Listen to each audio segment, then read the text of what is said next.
That's great. I'm going to come and sit Yeah, here. go and sit here. Yeah.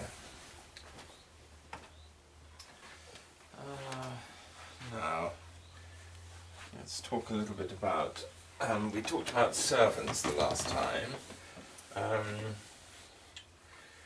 The ones we had in Peking. Yes. The two different, completely different sorts. Yes, we talked. That's what we talked about last time. So, That's right. what about Paris? So you're Paris. Yes. Wow, Paris was terrifying.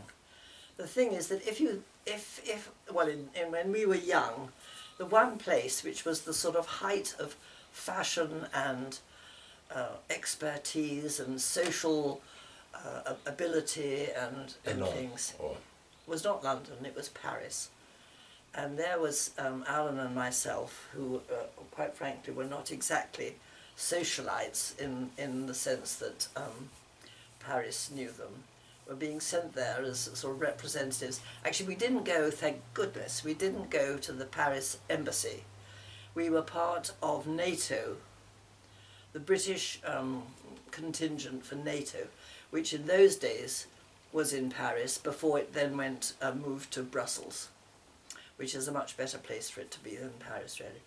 And we were sent there, and we had one child of 2 and another one about imminently on the way. That was James was already there as a little boy, and then John arriving almost immediately after we did.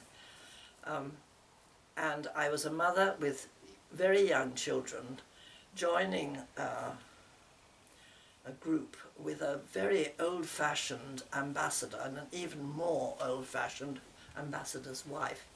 And she scared me rigid because she summoned people, the new wives, to come, and she gave them jobs that were to do, and I was meant to start running a sort of library and was expected to know all about Paris and to sort of fit in with the Paris things. And I wasn't a sort of Parisian. Yes, Parisi, that's right, at all. And we'd found a flat in a rather unfashionable suburb in the south, because it was close to friends of ours that Alan had known in Cambridge. Ruth and John Taylor, that's right. And they had, John had moved to Paris and they had bought a house in a little suburb. And so we thought there was quite close, there was a very good block of flats which we could afford. And so we decided if we had a flat there, we had friends who were close, there was a park where the children could play. And although we were not in the centre of Paris, at least, you know, we felt we could fit in there rather better than somewhere in the, what's this, is it the 16e? Arrondissement, yes. Yes, that's right. Where the much more sophisticated members of the British Embassy, we were not British Embassy, we were NATO, and where the more sophisticated people lived. Anyway, it was on the 9th floor, which meant it was absolute chaos and very hard work when I was taking the children out to the park, and for some reason, as it happened a lot in those days, there was an electricity strike, so the lifts didn't work, and we had 9 floors to climb with the pushchair, and one very small child and another one, you know, staggering by the side to go up and down, and with the shopping and things as well. But it was a tremendous, it turned out in the end to be a great experience, and I loved shopping in the market, which was splendid. I tried out my incredibly inadequate French. When we were doing, I was at school and we were doing languages, I was put into the one that learnt German, I suppose partly because my grandmother was half German and they needed people who would, you know, make up a little German group. So my French was absolutely appalling and very, very minimal. And I had quite a time practicing my French on the markets and asking for impossible things with quite the wrong accent and the wrong numbers, but it got better as time went on, and by the end, you know, I was managing okay.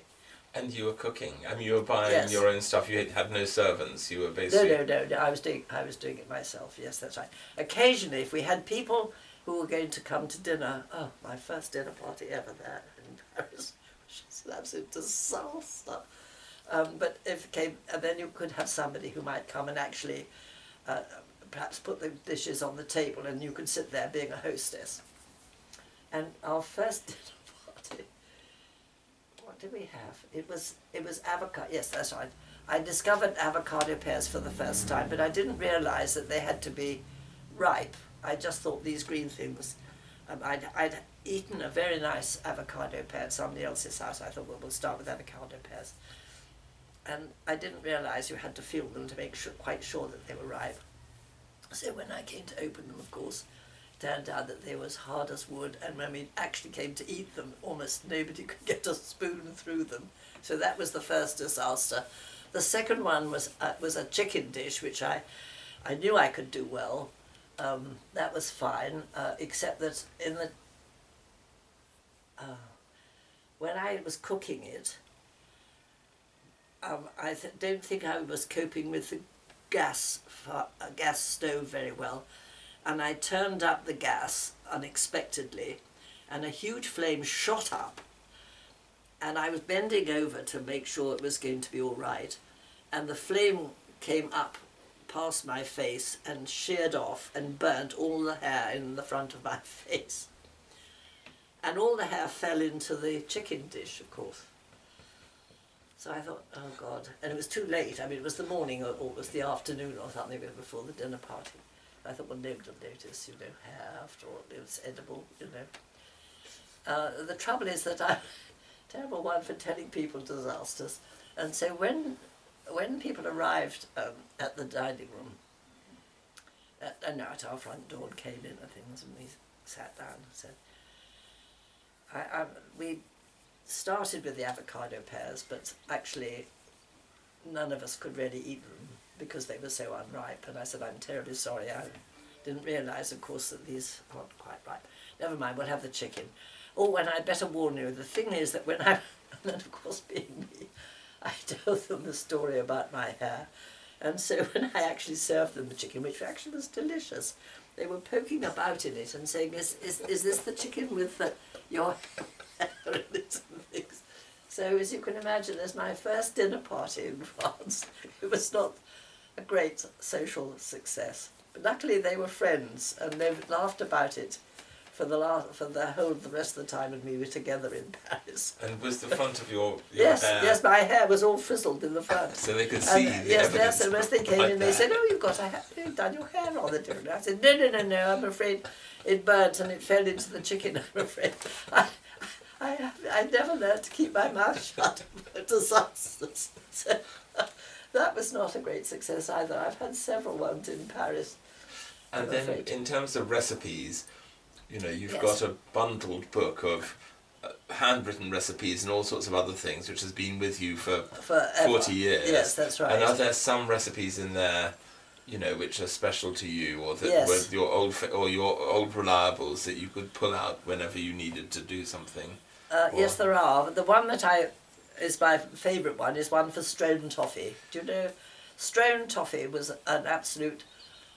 Oh, it was wonderful, my childhood. During the war, there were no sweets really at all. Sugar was in very short supply, it was rationed and things.